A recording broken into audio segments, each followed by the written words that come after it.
हर साल जी हिन साल जी पेपर 9th 10th शुरू थी असां विजिट कई त छा महसूस कयो? अल्हम्दुलिल्लाह मैं पिराले में टैलेंट भी आहे, उस्ताद भी सुठा आहिनि ऐं पिरालो हिकिड़ो क़दीमी स्कूल आहे जिते तक़रीबन वॾा वॾा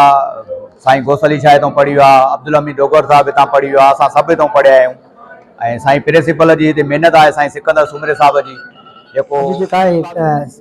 9 ऐं 10 जा इम्तिहान पहिरियों ॾींहुं आहे ऐं तमामु सुठे तरीक़े सां जेको हाज़िर रहिया आहिनि। अॼु साईं जुमन शाह साहिब जन विज़िट कई आहे ऐं ॾाढो हिन मां मुतमिन आहिनि ऐं सुठो इंतिज़ाम हली रहियो आहे। अल्हम्दुलिल्लाह काई बि कापी के जो को कमु न आहे।